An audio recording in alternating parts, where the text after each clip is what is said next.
It's your girl Alexa. And your girl Katresa. And it's time to get spooked away. Thank you so much for joining us for today's video. We are drinking tea. And coffee. Because it's not wine time yet. No, I still have to go to work. And poor Katresa has been so sick this week. Yeah, I sound like a troll. I just came out from under my bridge for the first time this week. She's a goblin. Yeah, I sound gross. So excuse my gross voice and my sniffles that will be happening this whole entire video. And we have no story for you today. Yeah, truly, to be honest with you, because we haven't had time to put anything together. I've been super sick. And that's just life. Yep. So we don't have any stories. However, we do want to go over kind of the basis of hauntings. Yeah, we want to talk about a couple of the things that we've mentioned in our past videos that we said that we would get to later. Now is later. The first thing that we're going to go over is stone tape theory.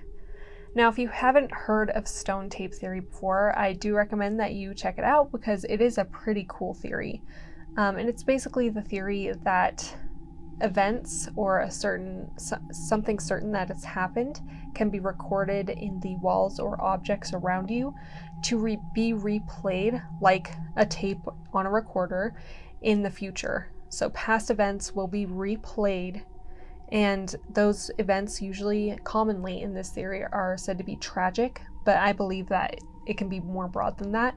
There can be events that are replayed that are very minor, like a woman walking in the kitchen, and it kind of just replays in your home. Right. So that is a basis for a reason, I should say, for hauntings, is Yes. stone tape theory. Yes. So if you have ever watched Haunting of Hill House, that's a good example for stone tape theory. It's when events occur in a home and they reoccur again in a different time to different people, but it's the same event that happens.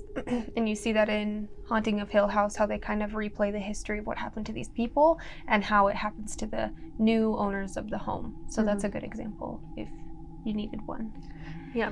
So, I mean, there are a lot of reports of hauntings where things just, it seems like a ghost or spiritual presence doesn't notice that you're there. There's no interaction. They're replaying events that they've been through. And they don't notice that you're there. There's no interaction whatsoever, and that's kind of a different kind of haunting. Objects can also help store stone tape theory. So the certain personality trait of a person at that time can be stored in an object. So there can be cursed or haunted objects as well, which you have seen probably also in things like the Tales of the Warrens. Right. The Conjuring. The Conjuring, Amityville Horror, Annabelle. So there are a lot of instances where that can happen. However, there can also be objects that are specifically possessed, but that's different. Right. So a doll can be possessed by a spirit, but stone tape theory is different than that. It's the impressions of what was past are imprinted on an object. Right. Now we want to talk about spiritual hauntings, but before we get into that, we do want to give a trigger warning. We will be talking about the mocking of religion, and we will be bringing up deaths of actual people. Yeah, usually we just go over spiritual experiences that people have had. We don't really talk about real deaths, so we do just want to put it out there that deaths of real people are going to be mentioned. Right, and if it makes you feel uncomfortable, then this is your time to either skip ahead to a place that isn't about any of that, or you can just exit out. So we're talking about the active spiritual haunting of someone who has died and has passed on. Now, we both, Trace and I, believe that energy never dies. Whether that energy is turned into a ghost of some sort, other dimension, there's just religious. So many ways. There's so many ways that can go. I think both of us firmly believe that in certain situations, some of that energy can be transformed to give us paranormal experiences. Right. So whether you want to call them ghosts or spirits or whatever your preference is, or we believe that happens. Yeah, and if you don't even believe in it, that's fine too. Yep.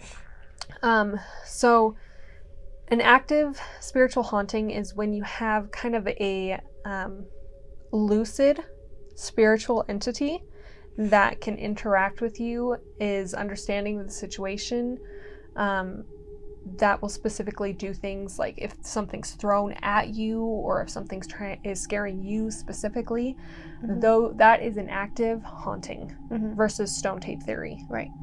And that can be because someone died in the home. That can be because someone died on the land. It can be because the energy is attached to a certain object around you. Or you. Or you, exactly. Yeah. So it could also be because you, for example, played with a Ouija board and you invited something in. That could be a direct haunting to you and or the people around you.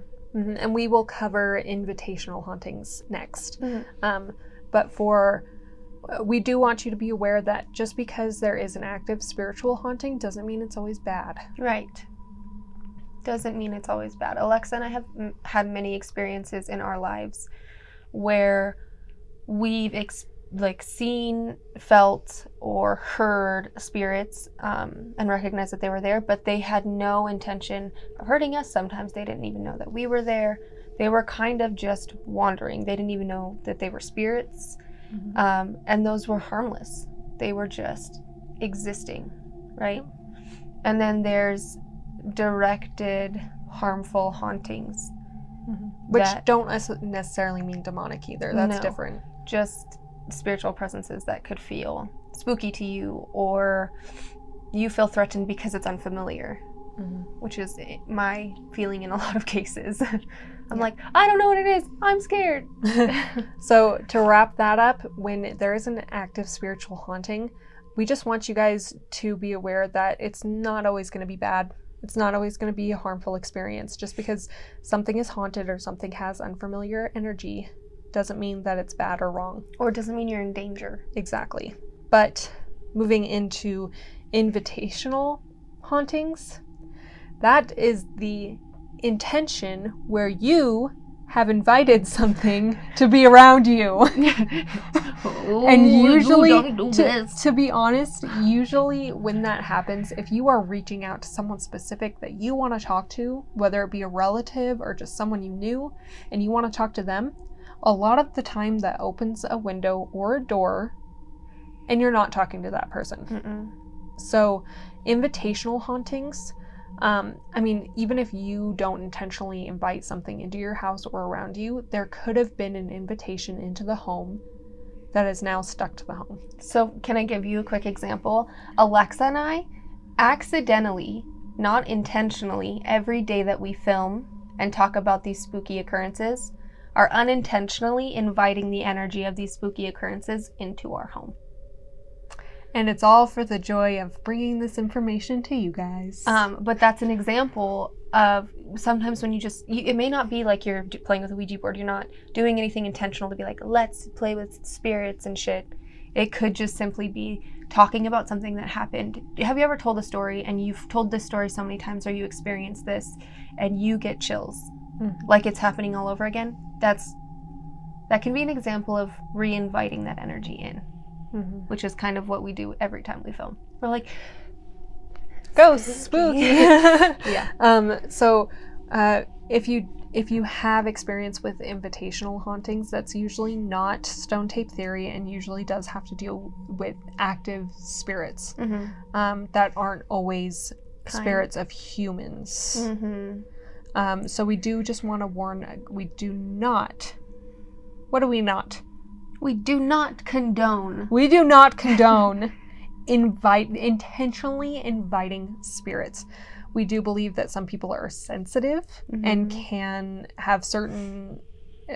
interact with certain beings, and a lot of the time they can unintentionally invite things because they are so open to it. Right. We're just saying we don't recommend that you intentionally go out and invite things into your home or around you.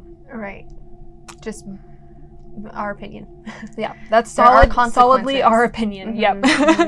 mhm. But hopefully this will help you to realize why we do not recommend doing this. Is we are now going to talk about the darker side of hauntings. Right. So Alexa and I mentioned in our past episodes a couple times, I believe. I think it's in demons and Ouija boards, which I will go ahead and put in the description below if you want to watch that video. Mm-hmm.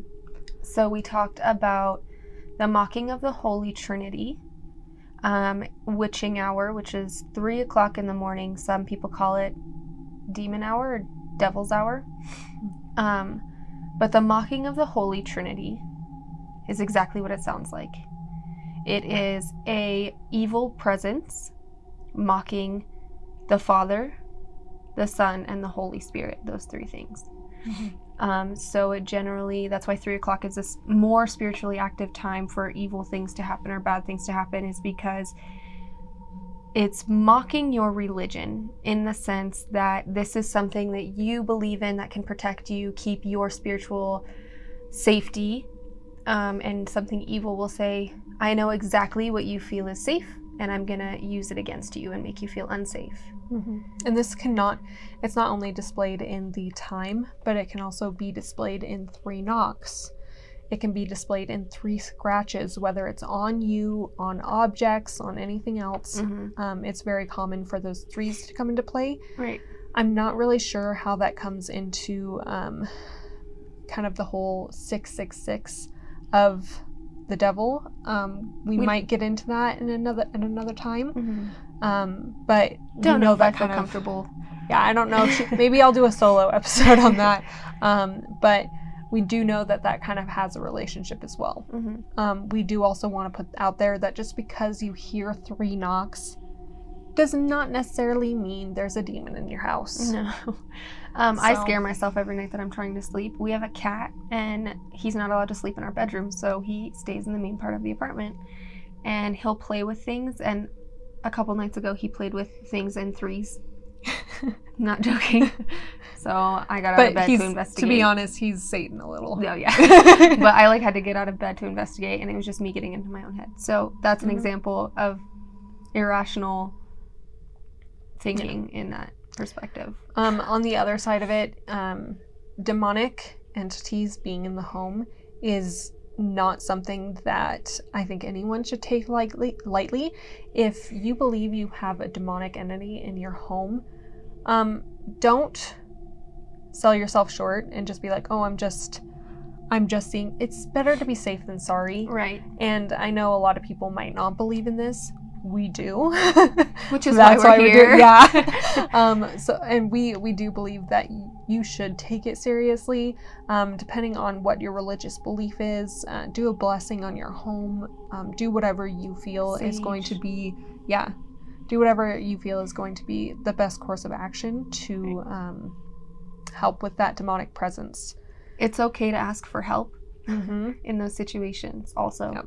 We want to encourage fear is not your friend. No. In times like that, if you feel I also want to put out that the feeling of a demonic presence is completely different from the feeling of a spiritual entity.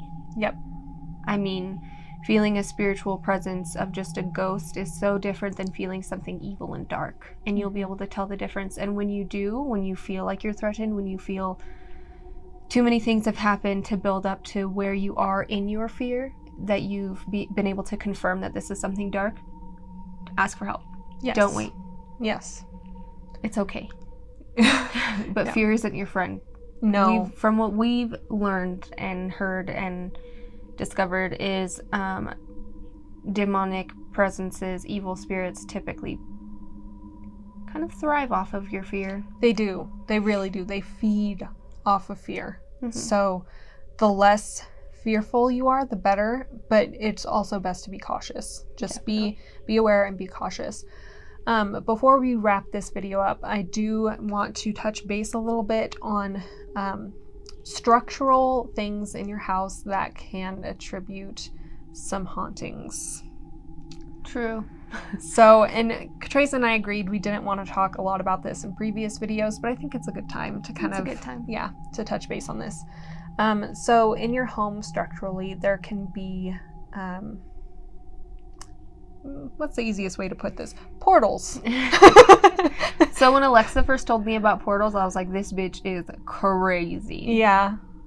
She's crazy. She thought I was, losing my mind.